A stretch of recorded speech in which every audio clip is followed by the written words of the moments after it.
Let me talk to you for real right now. Worry doesn't show up because your problems are too big. It shows up because in that moment you forgot who's in charge. When life hits hard, when bills are due, when doors seem closed, and when the future looks uncertain, your mind naturally wants to grab the steering wheel. You start replaying worst case scenarios, losing sleep, stressing about things you can't fix.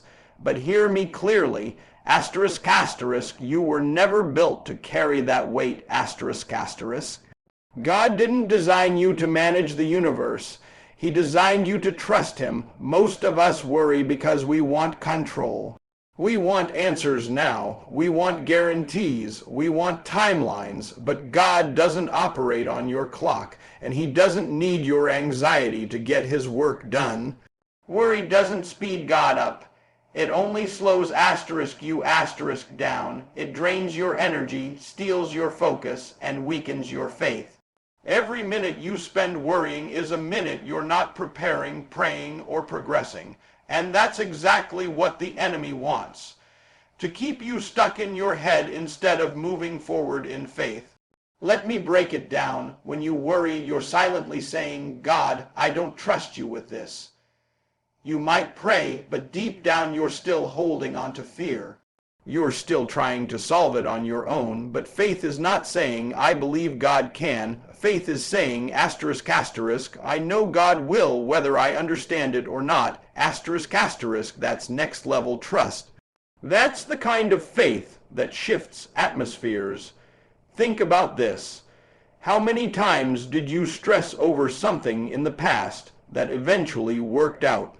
How many nights did you cry, panic, and overthink only to realize later that God already had a plan?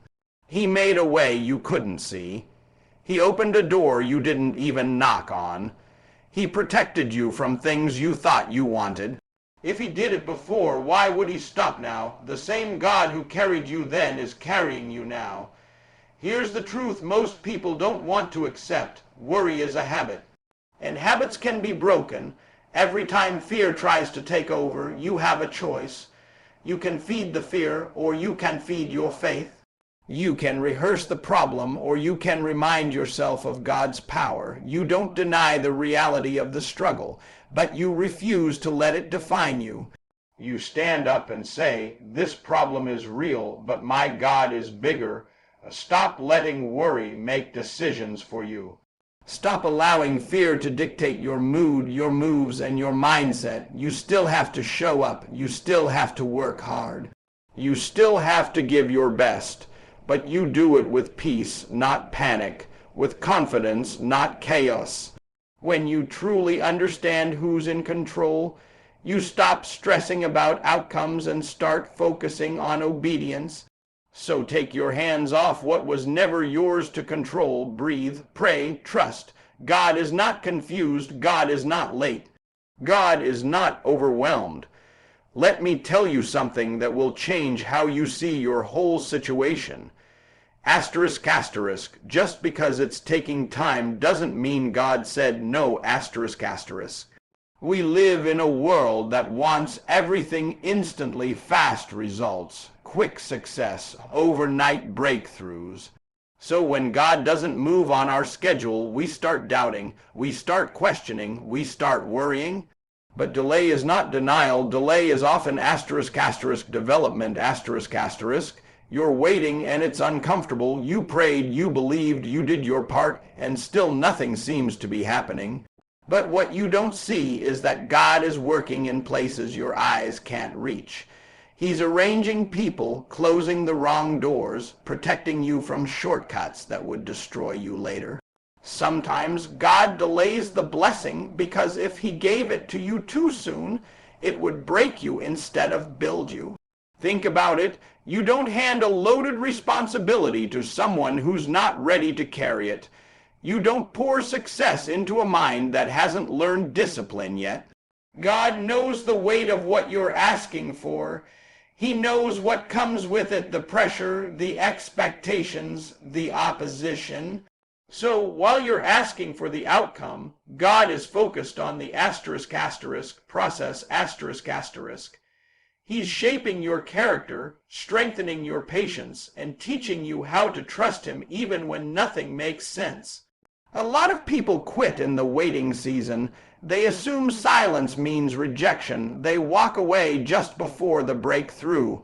But faith isn't proven when prayers are answered quickly. Faith is proven when you keep believing asterisk asterisk while you're waiting asterisk asterisk. Anyone can trust God when things are going well, but it takes real maturity to trust him when doors stay closed, when plans fall apart, and when progress feels slow. Let me be real with you. Waiting will expose what's really inside you. It reveals whether you're committed to God or just committed to results. It shows whether your faith is deep or shallow. When nothing changes on the outside, something has to change on the inside. That's where patience is built. That's where endurance is formed. That's where your faith stops being borrowed and becomes personal.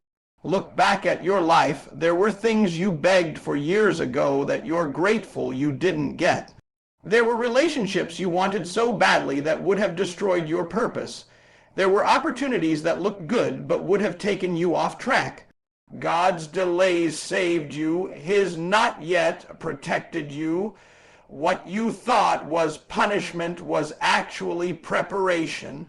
And here's the powerful part. When God finally moves, he doesn't do it halfway. When the timing is right, doors open effortlessly. The same situation that felt impossible suddenly shifts. The struggle that drained you loses its grip. That's because God doesn't rush. He's precise. He shows up at the exact moment when the blessing will glorify him and not destroy you. So stop rushing the process. Stop comparing your journey to others. What God is doing in you is unique. Your timeline is different. Your calling is different. And your preparation is different. Waiting doesn't mean you're behind. It means you're being aligned.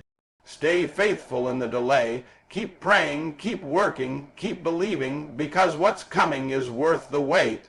Asterisk, asterisk, God hasn't denied you. He's preparing you. Asterisk, asterisk, you're worrying. He's working.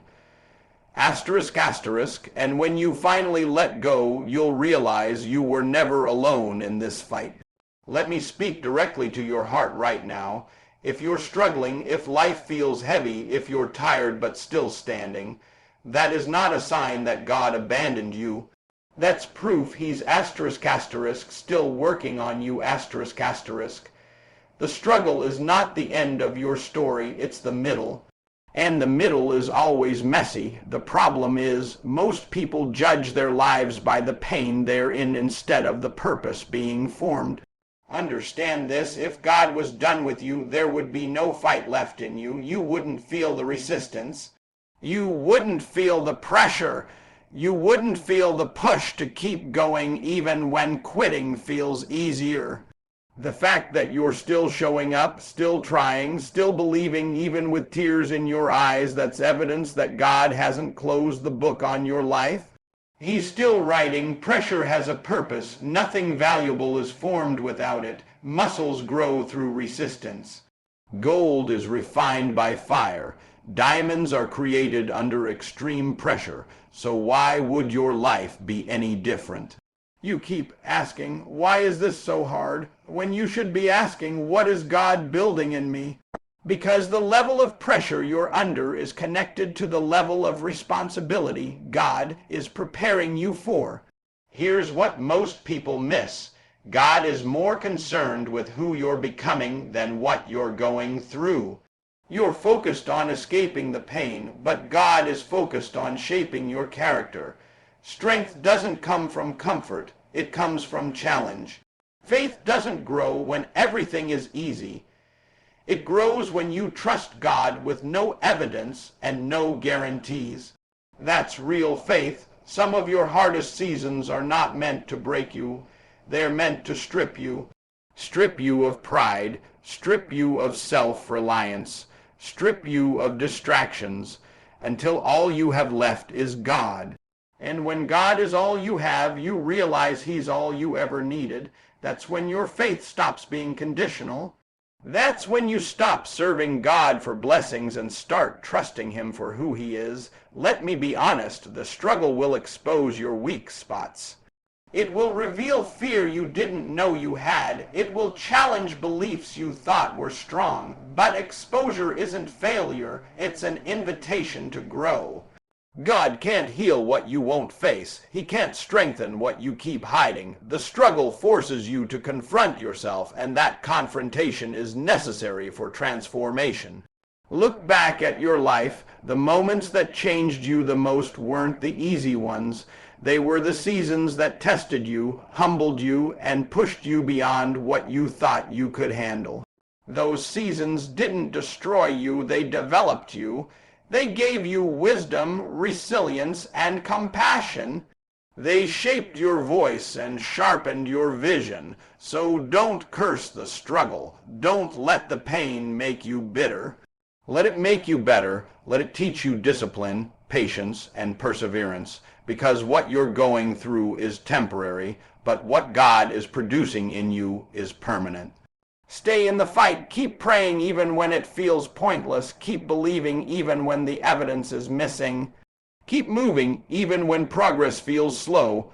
Asterisk, asterisk, God isn't finished with you yet, and the struggle is proof of that. Asterisk, asterisk, let me tell you something real. Fear is loud. Fear talks nonstop. It wakes you up at night, runs scenarios in your head, and tells you everything that could go wrong. But just because fear is loud doesn't mean it's right. Fear survives on uncertainty, but asterisk, asterisk, faith survives on trust, asterisk, asterisk.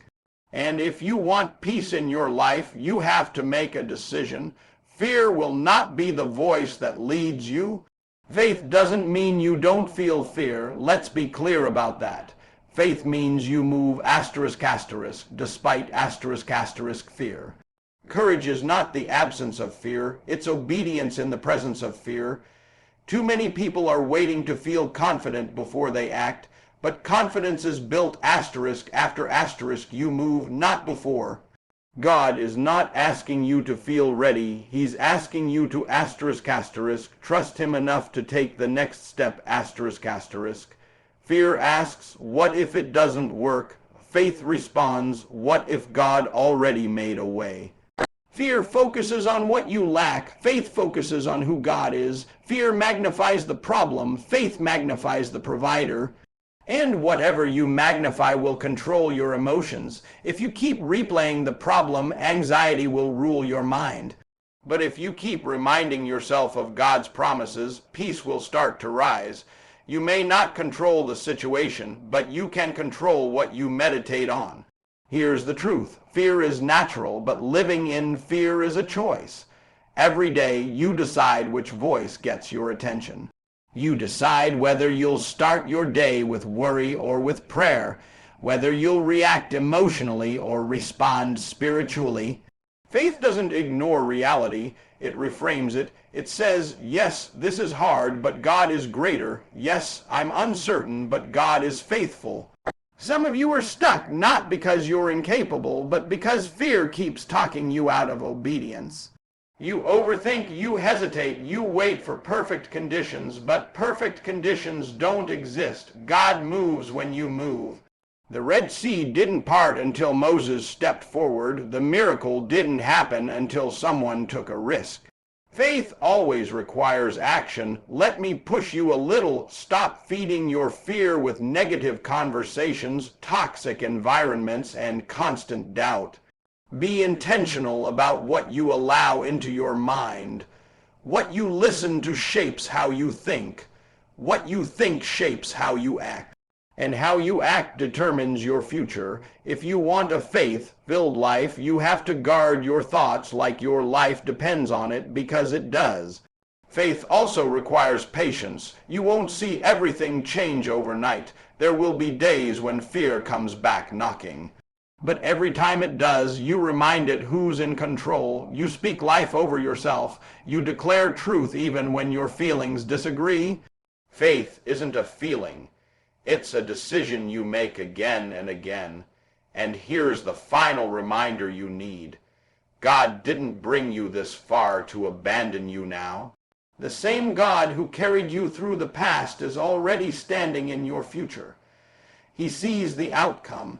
He knows the ending, and he's already working things out in ways you can't imagine. So stand firm, walk boldly, speak with confidence, let faith lead your steps, and let fear fall behind.